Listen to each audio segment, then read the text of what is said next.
everyone, and welcome to the Stitch Sessions.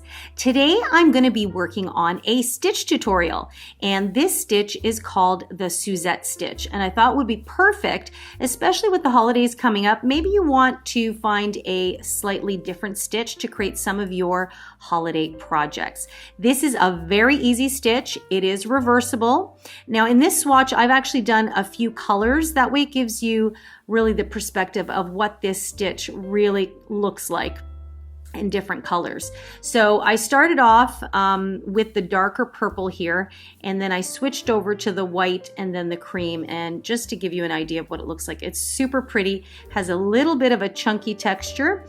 Fantastic for scarves or blankets and maybe even cardigans, all kinds of things. As you work on this tutorial, you may notice that might be reminiscent for some of you of the rosebud stitch. And the rosebud stitch is what we used to create our 2018 Christmas stocking. And if you're curious to check that out, if you haven't already, I will leave a link for that in the description box down below. So it has a similar feel, except instead of using 3 stitches into one, we're only going to work 2 stitches into one. And all you need to know is your single crochets and your double crochets, and you will create a really, really cool texture to your project. So without further ado, let's dive in to this stitch tutorial. For this tutorial, I'm going to be using a medium 4-weight yarn. I happen to be using the Bernat Premium yarn, which I always really, really like. And in case you're wondering, this color is simply called purple, okay? And I'm also using a 6mm hook or a size J or 10, depending on how you label your hooks. And of course, for any project, make sure you have a pair of scissors and a darning needle to sew in your ends. So here we go. So our floret stitch needs to be done in any odd number of chains. So depending on if you're doing a scarf or a blanket or any flat item, you want an odd number of chains. So I'm just going to start off by doing a number of 23 chains.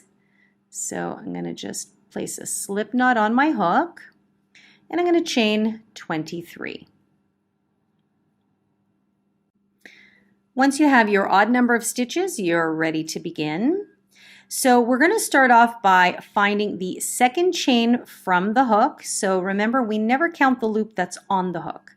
So we skip the first one, and into the next one, we insert our hook and place a single crochet. Just like that. Then we're going to go right back into that same stitch, and we're going to place a double crochet. So you'll yarn over first, insert, and resolve like you normally would. Okay, so you've got a single crochet and a double crochet in the same stitch, and don't worry if your stitch is stretching a bit, that's okay. We're then going to skip the next chain, and into the following chain we are going to place a single crochet.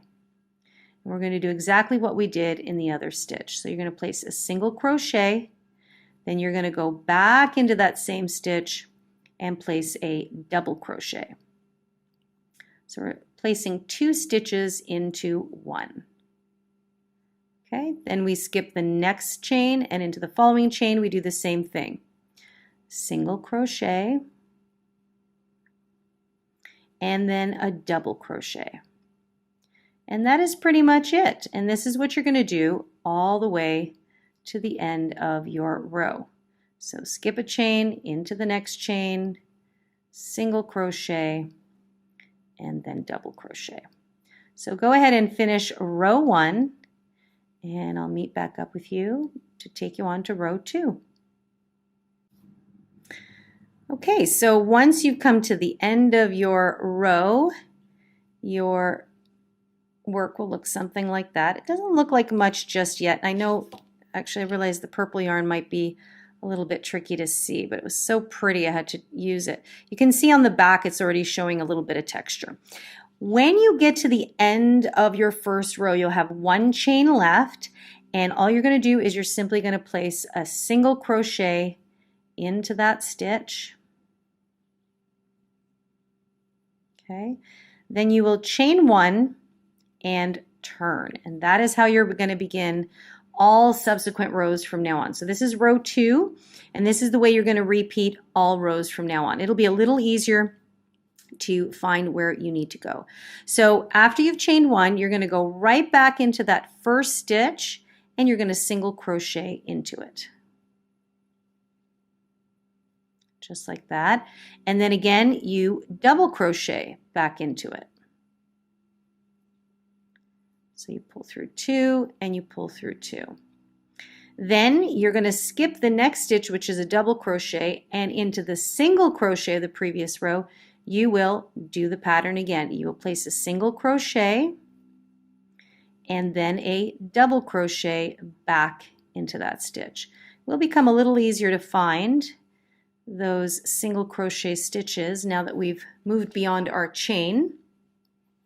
And that is what you're going to continue to do. So if I pull my work apart a little bit, so I've got my double crochet here, and that's the single crochet. Or just think, you skip the next one and into the following stitch, you single crochet, and then double crochet right back into that same stitch. Skip the next stitch, into the following stitch, single crochet, and then double crochet. And on and on and on. And that is how you create your Suzette stitch. So if you turn it over, and you can see it's starting to create a little bit of really pretty texture there. So I'm going to go ahead and finish this row and a few more rows, and just to show you kind of the general look of the stitch.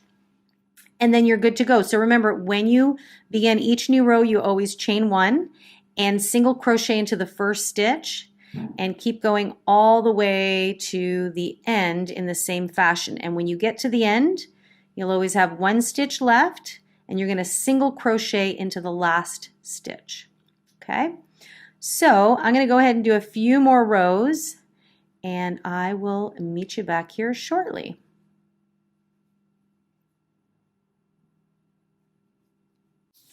Okay, I went ahead and did 11 rows in total, and I've changed colors. That way you can see what the texture looks like in different color tones. So I love the way this white sits beautifully against the darker color here. So you can really see how the stitch really slants and leans over. And it does create a pretty texture. So I used some of this creamy sparkle yarn, and this white had a little bit of sparkle as well. So it's perfect for Christmassy type projects or any type of cozy winter projects. The Suzette stitch is just lovely. It's reversible, and it's a little bit of a denser fabric, which is nice if you're doing some garments and things like that for cold weather. And that's it. It's a 1 row repeat, and there you have the Suzette stitch. So I look forward to seeing what you use the Suzette stitch for on your end. What kinds of projects are you going to use this for? Leave me a comment in the comment box and let me know. Or better yet, tag me on Instagram with your projects. You can find me on Instagram at The Stitch Sessions. And say hi to me on Facebook if you're on Facebook as well. So if you have any questions, as always, you can always pop me a comment in the comment box down below. And you can also reach me directly at info@crochetcrafty.com, and I'm more than happy to help. Don't forget to check out our website, crochetcrafty.com, and subscribe to the newsletter. Why, you ask? Because I give away a free written pattern every month in the newsletter as my gift to you for coming and hanging out with me. And if you want to check out a few other of my written patterns, you can find more of those in my Etsy shop at Crochet Crafty Canada.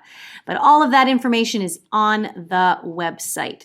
And don't forget, if you haven't pressed that subscribe button on this channel, I invite you to do so. Come hang out with me every Wednesday morning. I upload a brand new tutorial, and sometimes I throw up some bonus videos as well. So come and hang out. You won't regret it. And make sure to press that little notification bell, and that way you'll get a little ding every time I upload a new video, so you'll never miss it. Now, you are probably excited to jump into some holiday projects. So on that note, have an amazing day. Happy crocheting. Take good care of yourselves. Stay healthy, stay well, and I will see you all in the next session. Bye-bye.